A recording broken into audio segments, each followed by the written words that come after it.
Boa noite a todos. Estamos novamente dando início ao nosso estudo do projeto Espiritizar.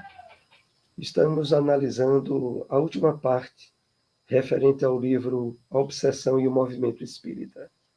E como de hábito, vamos fazer aqui um breve comentário de uma mensagem do Espírito Emmanuel. Do livro Cartas Universais e o Apocalipse, o Evangelho comentado por Emmanuel,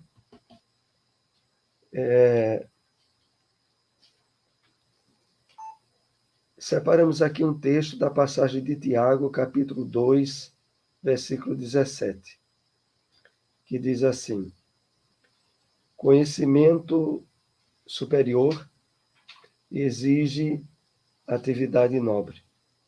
Elevação espiritual é também dever de servir ao Eterno Pai na pessoa dos semelhantes.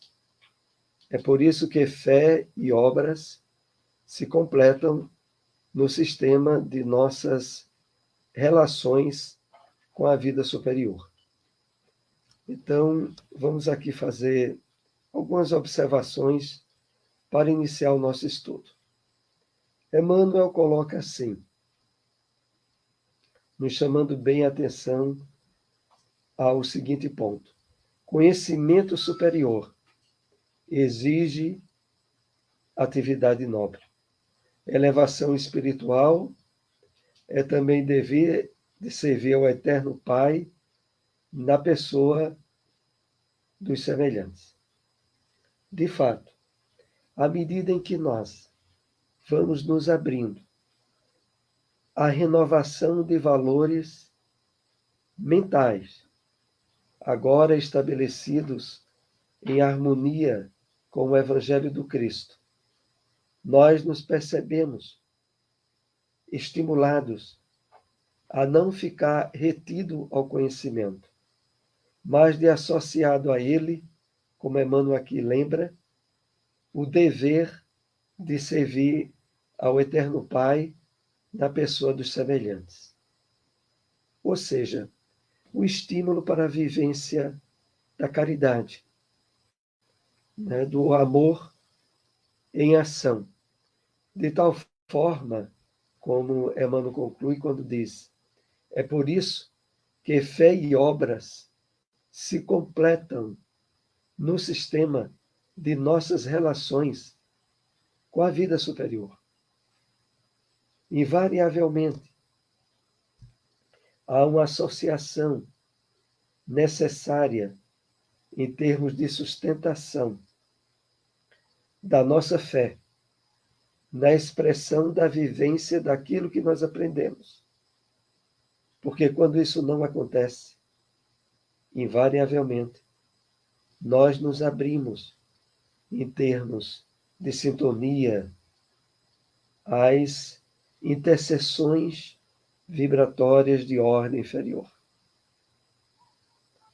Aquelas provenientes tanto de nossos irmãos desencarnados quanto encarnados.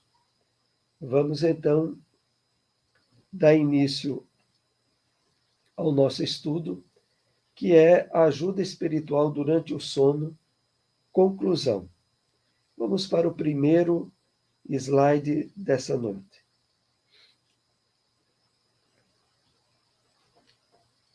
Advertimos-lo de que as mensagens que o amparam têm encontrado dificuldades para manter o contato psíquico, porque os seus centros de captação mediúnica estão sintonizados com as faixas de baixa frequência que decorrem das suas aspirações ocupadas indevidamente. Vejam só, nós estamos aqui analisando, na parte final do livro, a história do médium Edmundo.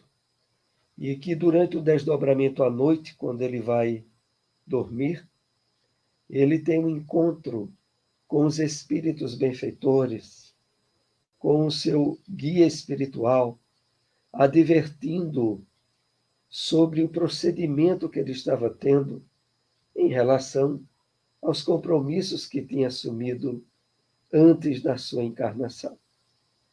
E é aqui que, dando prosseguimento a essas advertências, quando ele está em desdobramento, a espiritualidade deixa bem claro para ele de que esse amparo visava ajudá-lo na superação das dificuldades que ele estava tendo, e porque essas dificuldades começaram a gerar determinados impedimentos na sua captação mediúnica. Prossigamos. A mente do médium deve sempre estar vinculada aos ideais de enobrecimento, impedindo desse modo a interferência dos espíritos vulgares, que se comprazem na ilusão de estarem projetando-se em condutas equivocadas. Então,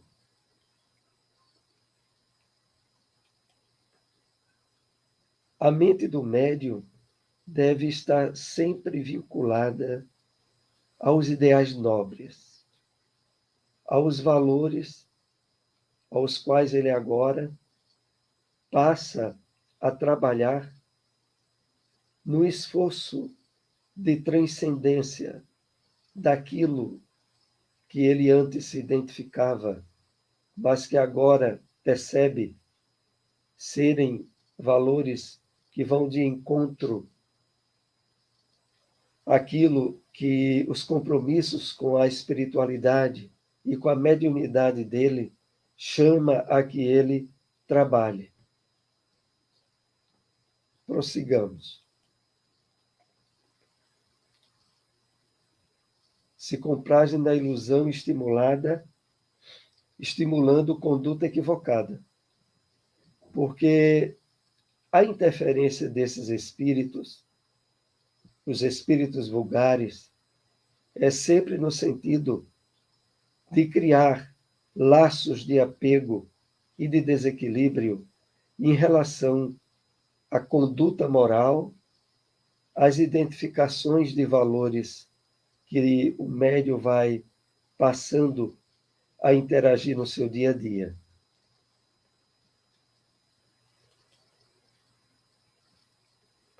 Nunca faltam recursos preciosos para a preservação da saúde interior, tais a oração, as leituras edificantes, o trabalho de socorro fraternal, a meditação, o espairecimento sadio, a convivência edificante.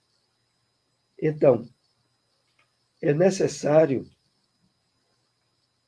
e isso aqui é bem destacado, após a conversação edificante, o intercâmbio de pensamentos elevados. Puxa, aí está um grupo de recursos que, se devidamente utilizados, possibilita, e aqui é importante nós nos contextualizarmos, porque se as orientações a princípio eram dirigidas ao Edmundo, na verdade, são também aplicáveis em termos de aviso e advertências para cada um de nós. Então, nunca faltam recursos preciosos para a preservação da saúde interior. E esses recursos vão voltando a alinhar a oração, as leituras edificantes, o trabalho de socorro fraternal, as ações na área da caridade material, da ajuda ao próximo, a meditação, o espairecimento sadio, né, os momentos de desconcentração sadios, a conversação edificante, o intercâmbio de pensamentos elevados.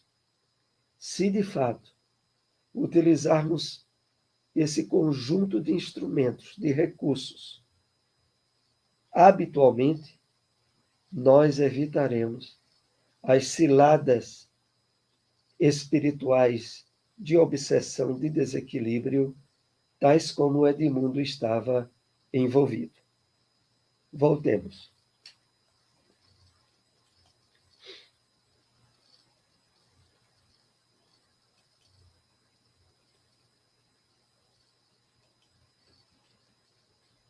Para onde pretendes direcionar os passos?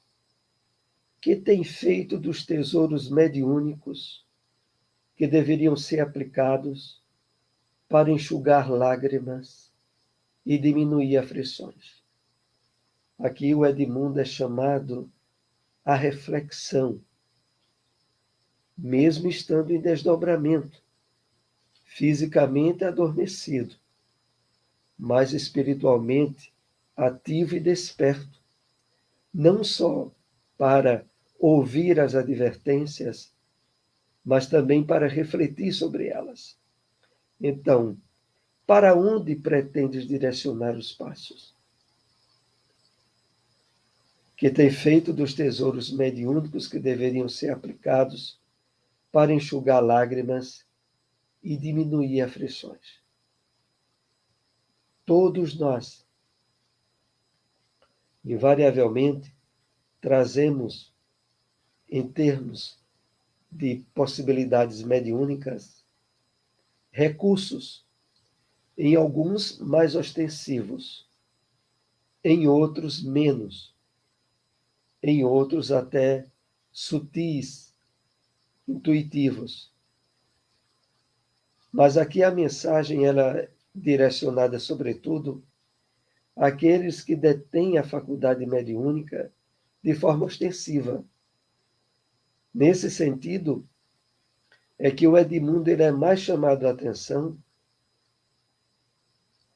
por ele trazer esses fatores associados a graves compromissos espirituais que ele trazia do seu passado.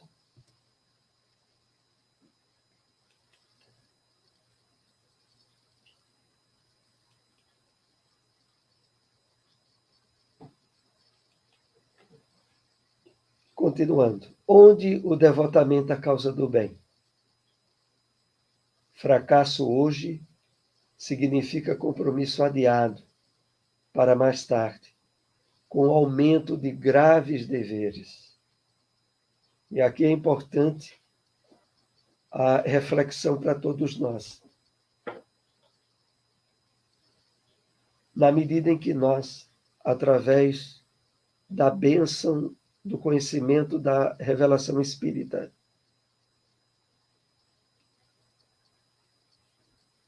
enriquecemos as nossas deduções sobre a misericórdia divina, sobre a reencarnação. Não deixam de surgir, muitas vezes, ideias meio distorcidas, claro, de julgarmos poder em termos de atendimento aos deveres que a mediunidade nos chama a atenção, de poder adiar, de poder parcelar para outras encarnações. Mas aí, como aqui a advertência é bem colocada para o Edmundo, é de que qualquer adiamento para mais tarde repercutirá em aumento de graves deveres. Se diante das possibilidades que a nossa vida atual nos possibilita, na prática do bem, na vivência da caridade, na prática da mediunidade ostensiva para aqueles que a têm, é utilizar esses recursos da forma mais intensa possível, nunca achando que mais adiante, em novas oportunidades reencarnatórias, poderá se devotar mais. A encarnação ideal é essa em que nós nos encontramos, em que marcamos esse reencontro com a revelação espírita, que a grande maioria de nós, que encontramos simpatia e sintonia no Espiritismo, já trouxemos do plano espiritual entendimentos e predisposições atinentes a essa sintonia. Está certo que, em termos reencarnatórios, a maioria de nós encontrou o Espiritismo pela primeira vez. Mas, em termos de preparação no plano espiritual, para que esse encontro se desse nessa existência, a maioria de nós tivemos. E, atrelado a isso, compromissos muito sérios para desempenhar.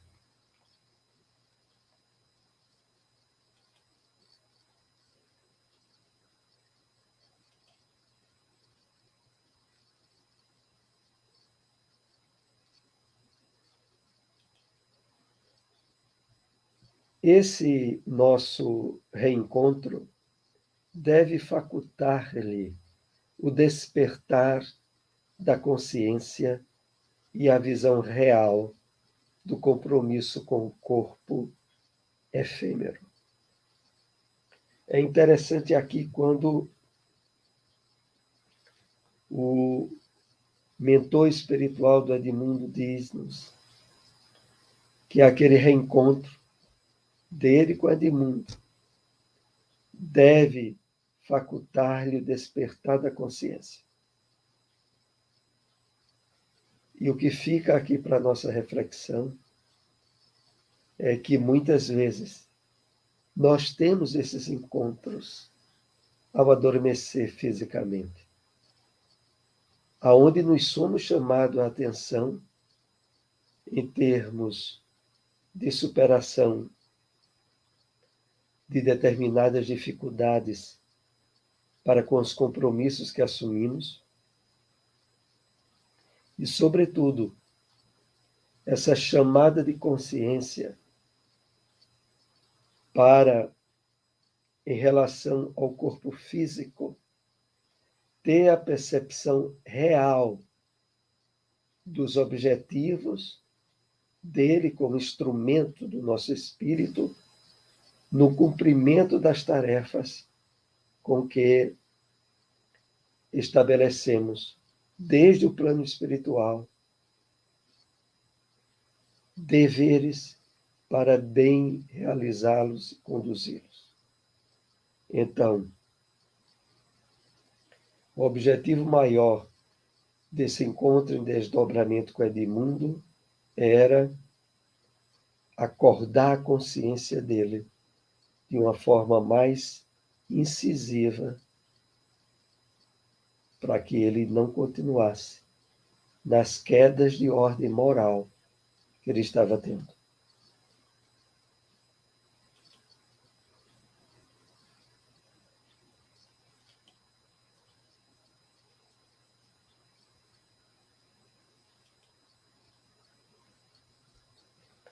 Não negamos a contribuição da psicanálise, a que recorreu para a elucidação dos enigmas que dizem respeito ao sexo e aos conflitos dele derivados.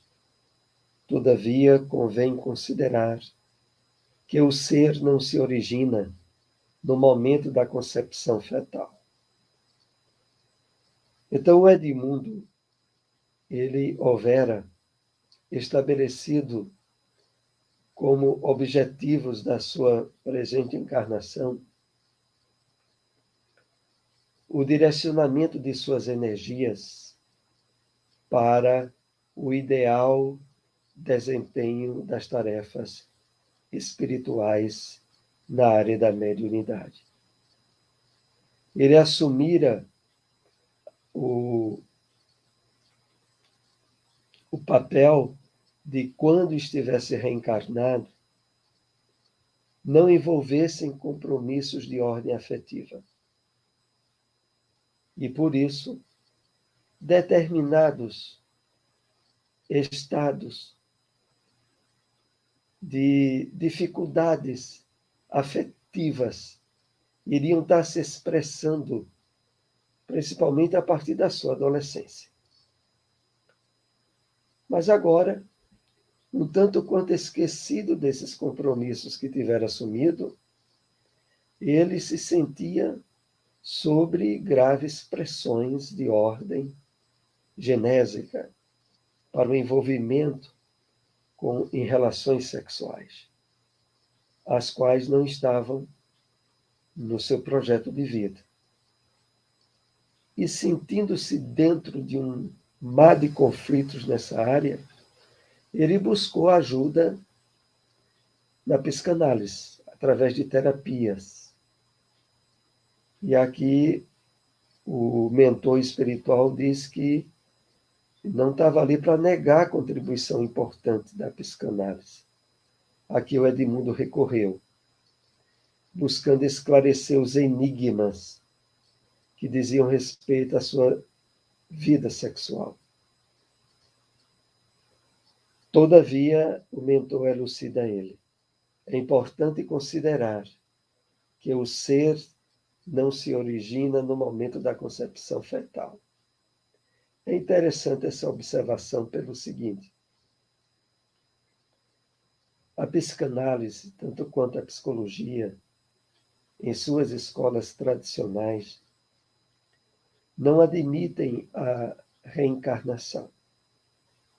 Não admitem, em termos de elucidar uma série de problemáticas na área psicológica que a criatura humana traz e que dizem respeito às suas vidas anteriores.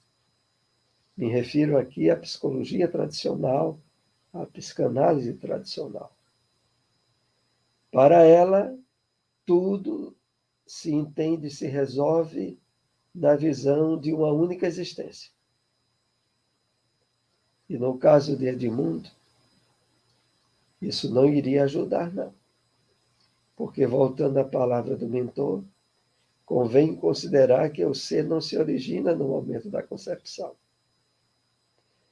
Era uma forma de dizer ao Edmundo que as causas dos transtornos que ele estava tendo tinham a ver com seu espírito, com as vidas anteriores. E que ele não estava encontrando a ajuda adequada na psicanálise tradicional. Sabemos que algumas escolas em psicologia, sobretudo a chamada terapia das regressões do passado, começam a trabalhar através do uso de induzir por hipnose o paciente em busca de causas que transcendem a existência atual para o transtorno que ele esteja vivenciando, tem encontrado muitos êxitos. Mas ainda é, para a grande maioria das pessoas, um recurso que poucos estão usando. No caso do Edmundo, acontecia assim também.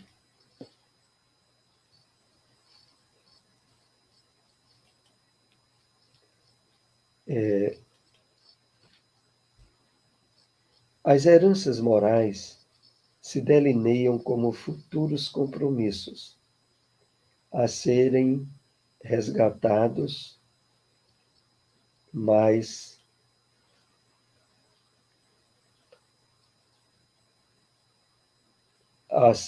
a serem resgatados, necessitando mais de seriedade moral. Então, as heranças morais é o passado de experiências que o espírito traz na área de comportamento, se delineiam como futuros compromissos a serem resgatados. Aqui a referência é clara. É o passado que todos nós trazemos, ao qual precisamos ressignificar, dar um novo direcionamento em termos de subsídios oriundos do estudo, da meditação, da oração, daqueles fatores que vimos no início desse estudo, que vão facultar a transcender, a superar e efetivamente resolver grandes pendências que nós trazemos através da ação no bem, da vivência da caridade.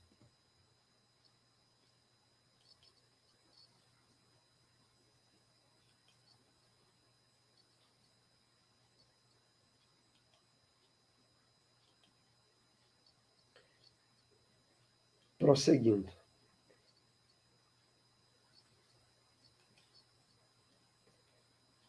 Ninguém se evade do dever sem mais graves consequências. A reencarnação é bênção que faculta a reparação dos erros e propicia o crescimento moral mediante o dever retamente exercido. Mais uma vez aqui, os espíritos benfeitores chamam Edmundo em termos de atentar àquilo que de fato era mais importante na sua atual experiência encarnatória. E lhe dizem: ninguém se evade do dever sem mais graves consequências.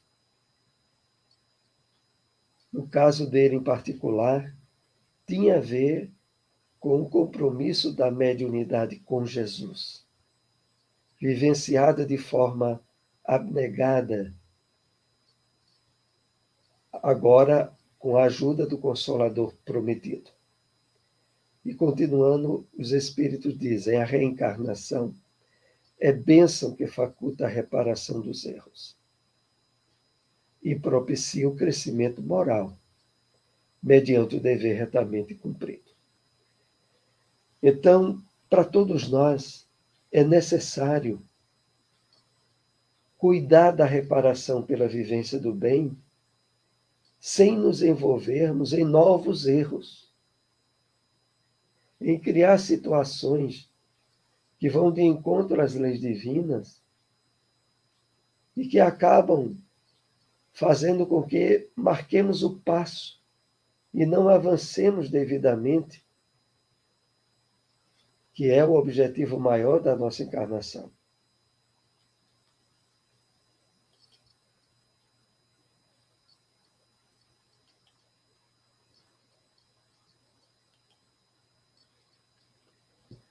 Para uma saudável vivência espiritual, torna-se imprescindível que a sua estrutura moral seja bem definida, no que diz respeito à elevação de pensamentos e nobreza dos atos. Concluindo as observações que o mentor espiritual, junto com espíritos benfeitores, estavam ministrando a Edmundo, é dito a ele: para uma saudável vivência espiritual, é imprescindível que a estrutura moral seja bem definida. É preciso que nós, ao nos identificarmos com a revelação espírita, venhamos a ter uma reflexão bem definida sobre as convicções que ela nos chama e nos propõe. Porque é a partir dessas convicções que podemos e devemos nos entregar há um esforço profundo de melhoramento íntimo, de reforma moral, né, de burilamento íntimo. E continuando quando o texto aqui diz, no que diz respeito à elevação de pensamentos e nobreza dos atos. A revelação espírita, ela sempre nos chama a atenção nesse aspecto. É preciso a renovação dos valores psíquicos, mentais, mas aliado a essa renovação, o propósito da vivência do bem não pode ser adiado. É preciso estar em conjunto, lado a lado, facultando assim o ideal aproveitamento da nossa atual experiência encarnatória. Era para isso que a espiritualidade chamava Edmundo. E aqui nós concluímos o estudo dessa noite, agradecendo àqueles que nos acompanharam. Se possível, compartilhem essas informações. Tivemos aqui algumas dificuldades devido ao uso de um aplicativo novo no nosso vídeo, mas esperamos estar mais experimentados na utilização dele no nosso próximo encontro. Uma boa noite a todos, paz e luz nos envolvam.